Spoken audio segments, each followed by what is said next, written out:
Donc voilà. Donc voilà le côté du porte-monnaie boule. J'ai pris un petit peu d'avance. Donc j'ai thermocollé le tissu sur la face rugueuse de la bottine. J'ai fait une petite piqûre de maintien tout autour pour la bottine. Et maintenant, on va assembler la partie centre avec le côté. Pour ce faire, on pose le côté centre sur le dessus de la machine. Et là, endroit contre endroit, vous venez poser le côté. On ajuste, voilà, on met beurre à beurre. Et la valeur de couture, c'est ici. Vous voyez, il y a un petit plat là. Donc là, ça donne la valeur de couture. Donc il faut que ça soit, comment dire, côté sur côté. Vous voyez l'angle ici, il faut qu'elle se touche l'arrondi ici. Et on commence la couture ici. Toujours commencer et finir les coutures par 3 points d'arrêt, ce qu'on appelle, vers une marche arrière. Vous faites 3 points, une marche arrière, 3 points. Et voilà. Et là, vous ajustez tous les petits côtés, toujours beurre à beurre. Et vous piquez.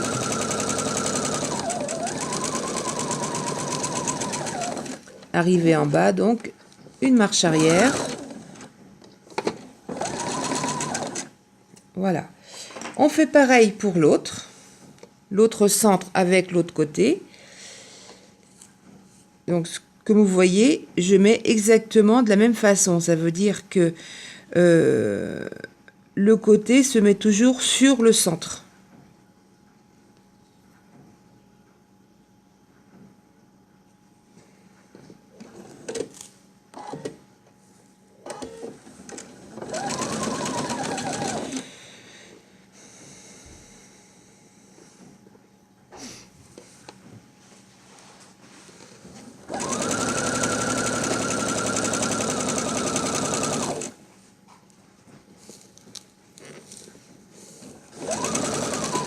Voilà.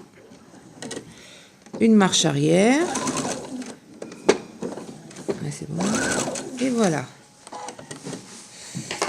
Là, j'enlève, je coupe. Après cette étape, nous allons faire la surpiqûre qui se trouve ici. Donc pour ce faire, la couture, vous l'écartez, d'accord? Et vous allez piquer à 2 mm de chaque côté.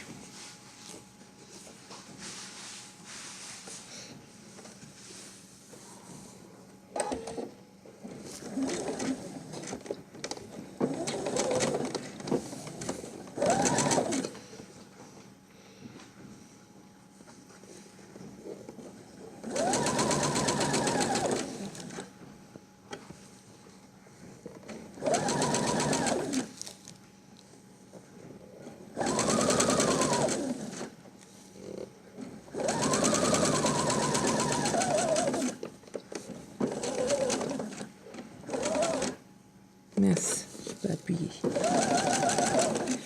Arrivé en bas, hop, vous faites pivoter votre moitié porte-monnaie boule. Vous tenez toujours bien les coutures à plat en dessous et vous repartez dans l'autre sens. C'est pas la peine de couper le fil, vous verrez, ça va tout seul.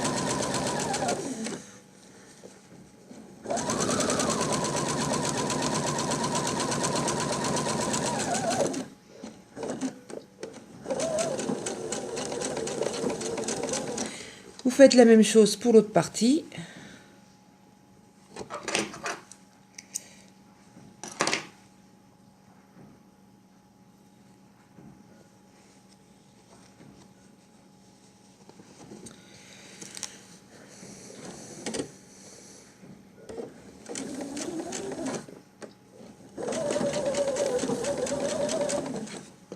Hop, on écarte bien en dessous, on met bien à plat et en même temps, vous voyez, on tire un petit peu, pas trop, faut pas avoir les points, mais on tire un petit peu, vous mettez à plat le dessus.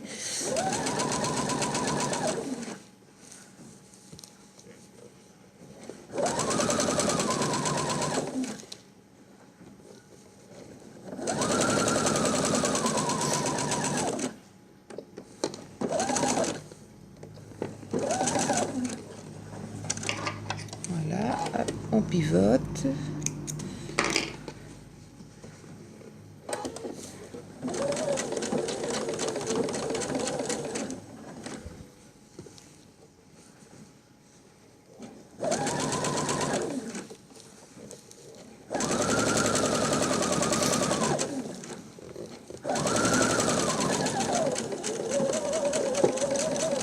Et voilà, donc déjà vous avez la moitié du porte-monnaie qui est fait.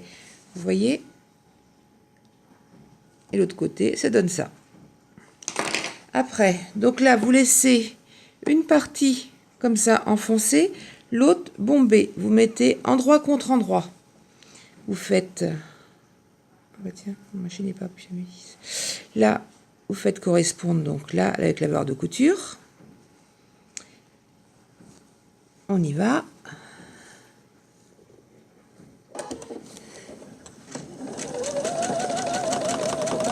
Tac. Maintenant que vous avez bien fixé vos deux parties, là vous commencez à bien mettre couture sur couture le bas du porte-monnaie. Faites bien correspondre, vous voyez. Là, vous faites bien correspondre. Hop. Toujours côté sur côté. Pour la bottine, des fois, comme là, je l'ai mal fixé. Mais bon, c'est pas trop méchant. Là, on vérifie un petit coup d'œil, voir si ça n'a pas bougé. Vous pouvez mettre une épingle également ici. Voilà. Hop. Et là, on fait pareil de l'autre côté. On remonte. On ajuste ici. Voilà. Toc, toc et toc. Voilà, bien arrondi. Le haut qui est là, qui tombe, ça, vous voyez, la pointe là qui tombe bien sur l'arrondi, qui donne toujours la barre de couture.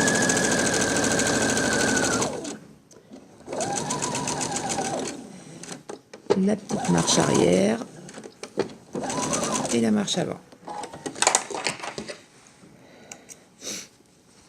De ce fait, quand vous ajustez bien au niveau de là, vous voyez, ça fait, il n'y a pas vraiment de décalage.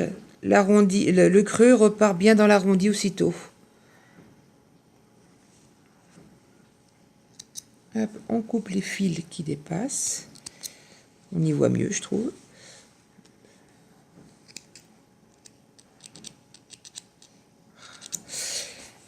Et là, alors c'est un petit peu plus difficile, mais bon, c'est pas infaisable non plus. On va faire la surpiqûre, donc la dernière surpiqûre de la dernière assemblage. Donc, pareil, on écarte les coutures. Donc là, je pense que vous allez un peu moins bien voir parce que c'est un peu serré, tout simplement.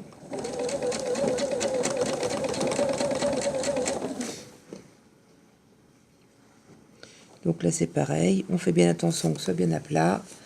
On maintient les coutures ici bien plates. Et là, on va moins vite.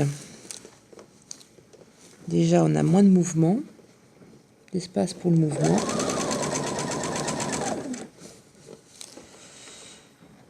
Hop, rivet la couture. Voilà, on écarte bien. Hop.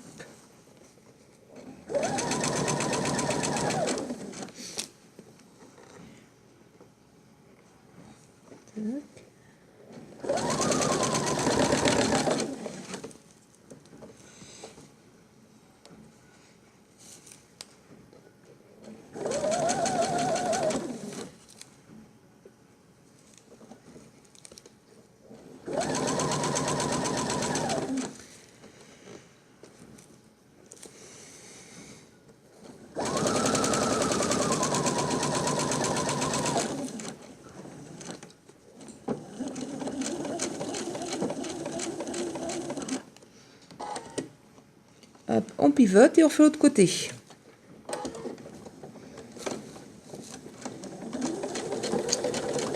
Quand on parle de surpiqûre, voilà, c'est on fait une couture sur un assemblage.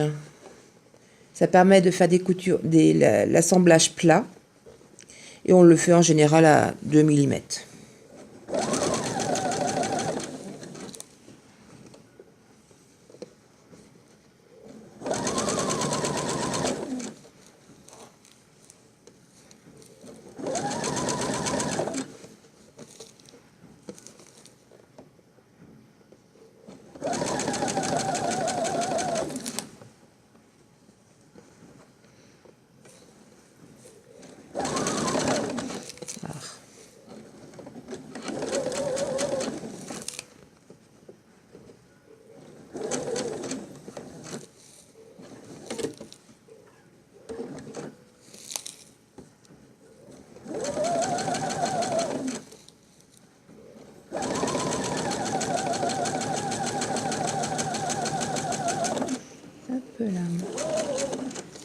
La petite marche arrière.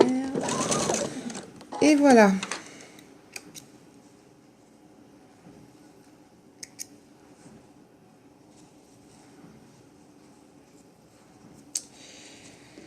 Donc voilà. Je vais vous montrer retourner mon croisement.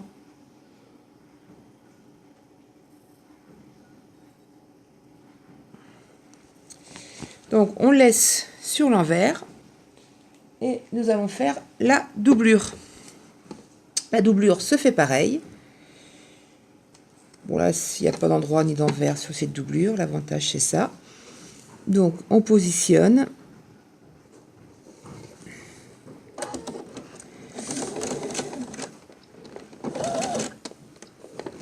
La seule différence qu'il y a, c'est que, bon, moi je le fais toujours pour pas d'oublier, sur la première partie, on laisse une ouverture.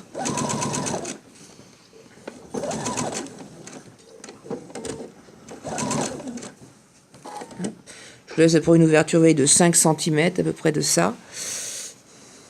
Hop.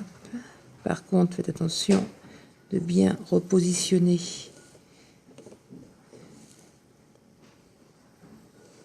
Voilà.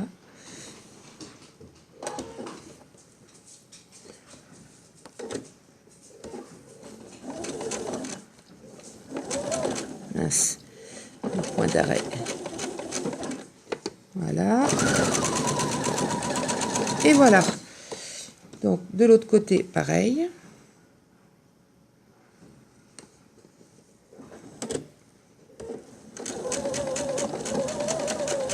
Là, par contre, vous faites comme le dessus. Vous vous occupez plus, par contre, de la fente. La fente est faite qu'une seule fois.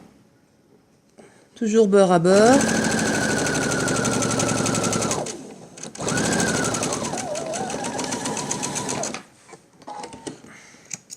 Et vous ne...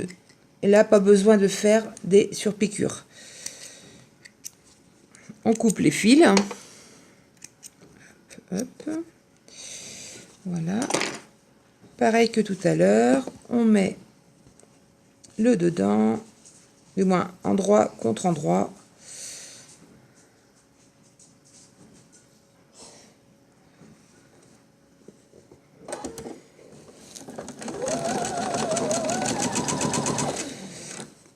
On écarte la couture du bas.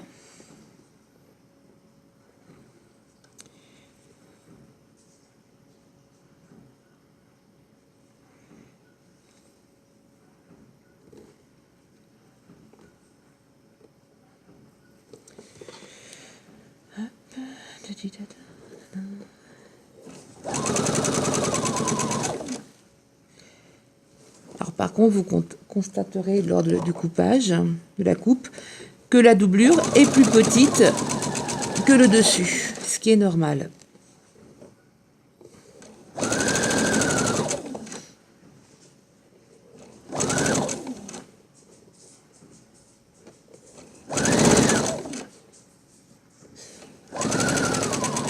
Voilà, hop, un petit point d'arrêt. Voilà, la doublure, elle est montée. Après, on reprend le dessus. La doublure, on la retourne ce coup-ci sur l'endroit et on vient la mettre dans la petite poche, dans le dessus, quoi, la petite poche. Et là, on fait correspondre. On écarte bien les coutures. On fait correspondre un côté, une couture côté, n'importe laquelle. Hein. Moi, je commence par celle-là, ça aurait pu être l'autre, n'importe. Il n'y a pas d'importance. On fait correspondre donc, vous voyez, les coutures de la doublure sur le couture du dessus. L'arrondi comme ça. Alors c'est pareil, quand on fait les deux parties, faut prendre exactement les mêmes valeurs de couture pour la doublure que pour le dessus.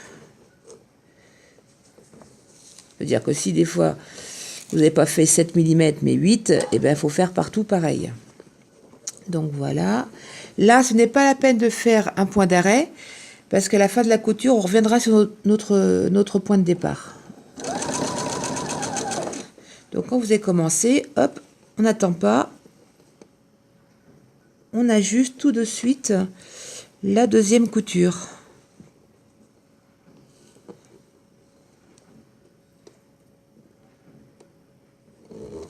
Voilà.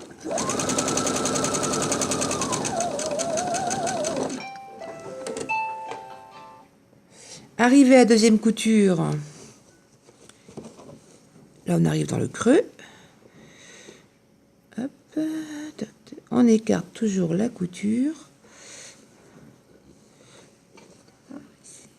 Je vais y arriver.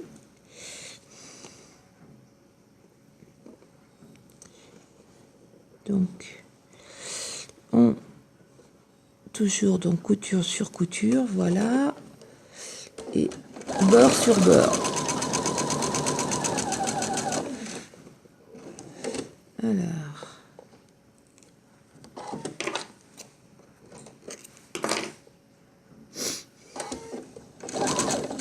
voilà, hop, j'ajuste mon deuxième arrondi avec ma couture.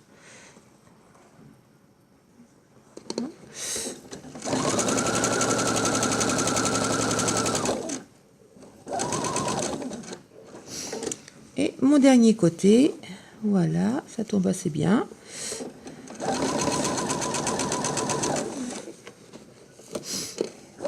Et là, vous voyez, je vais revenir, je vais reprendre ma couture que j'ai commencé au début et je vais passer par-dessus. Pendant 3-4 points. Hop là, dessus, je dis. Et là, je viens de m'apercevoir que j'ai pas trop bien fait mon arrondi, donc hop, je vais passer un peu plus loin. Et voilà. Donc voilà, je coupe mes fils. J'aime pas avoir de grands fils qui pendent.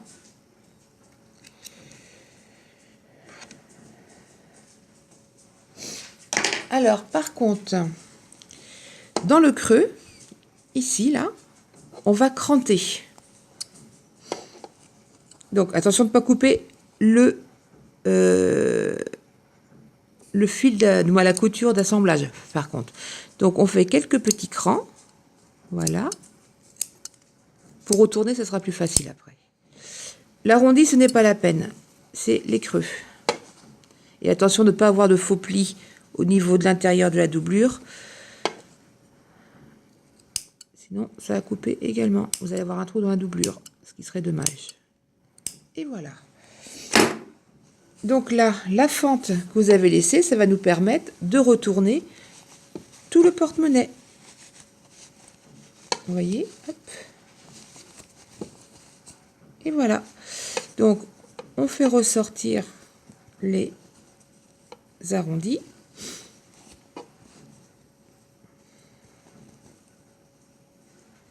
Voilà. Alors, mince, quelles sont mes aiguilles? Oh, on dit pas qu'elles sont dessous. Aïe, aïe, aïe. J'ai perdu mes aiguilles.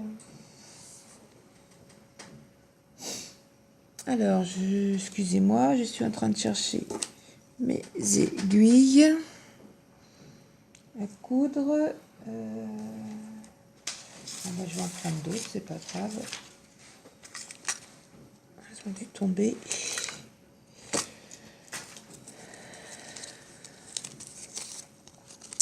Donc on prend une aiguille et là on va fermer de suite le trou, quoi. Comme ça c'est fait.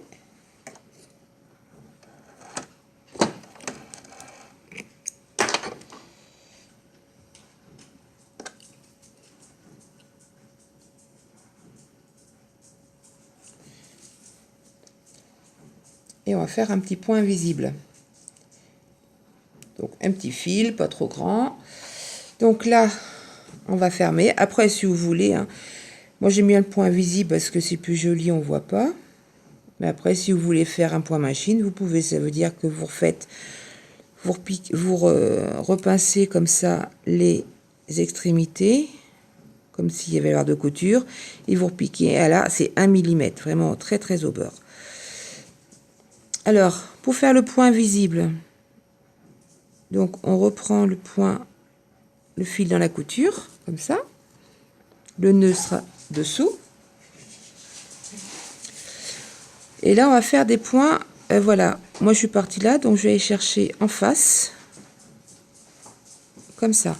En gros, le point, il faut qu'il fasse comme ça, hein, comme des créneaux. Toc, toc, droit. Ça permet de bien serrer les points. Donc là, vous prenez la barre de couture, hein, je veux dire, c'est pas...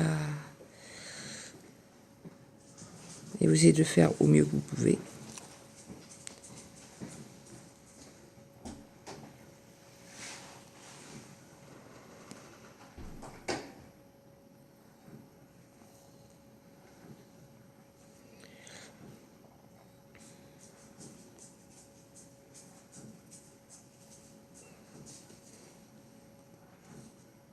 Vous voyez, hop, on fait quelques points, on serre, ça ferme.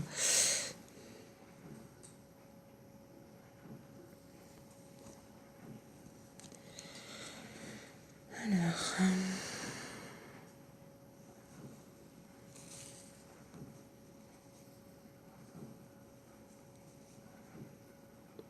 C'est vrai que l'arrondi, c'est pas ce qui est le plus facile à faire pour mettre côté sur côté. Il faut pas trop rentrer, là il y en a trop par exemple. Voilà, hop là.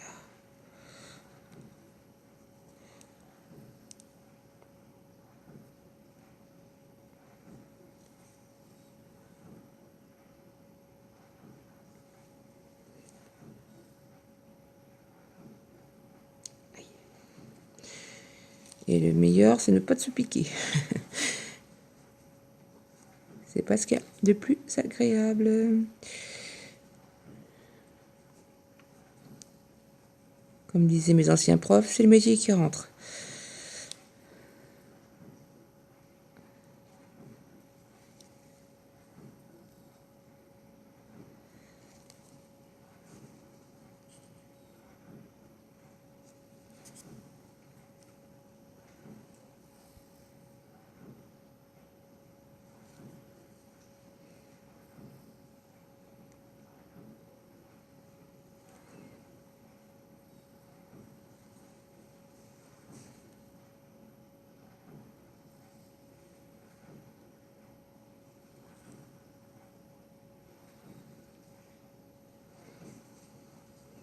On serre de temps en temps.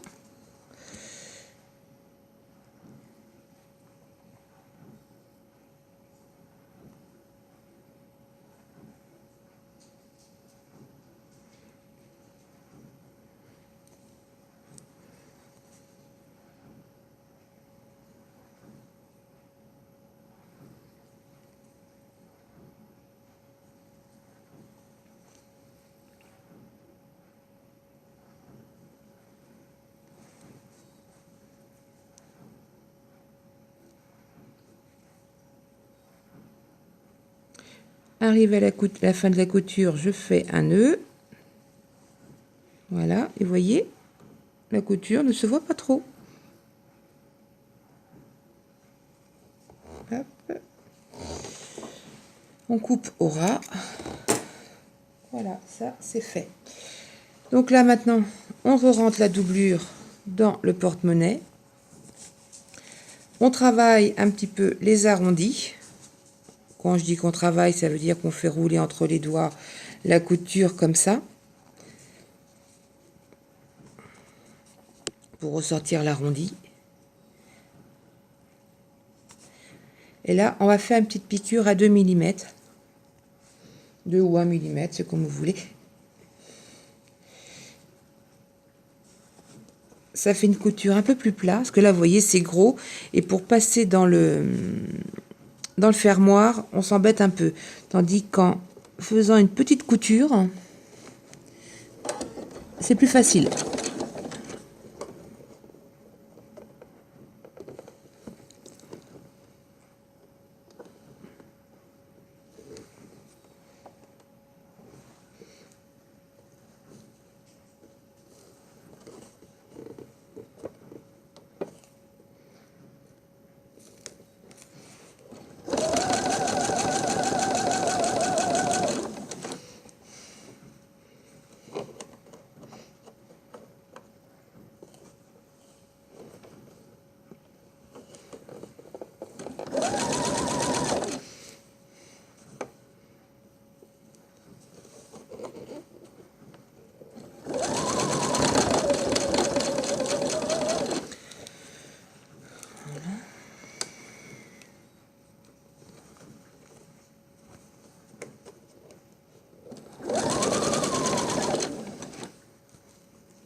Bon, maintenant, si vous voulez mettre des épingles pour bien fixer... Bon, là, c'est vrai que vous ne voyez pas trop travailler comment je travaille, parce que je mets les deux mains.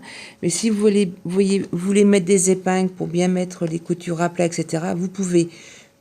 Parce que, bon, moi, je suis habituée à travailler sans épingles.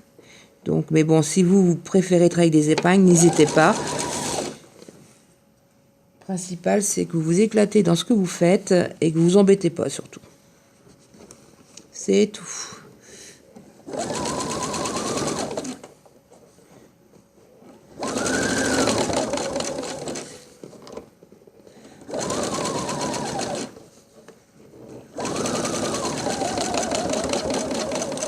Et voilà. Donc, hop, on enlève.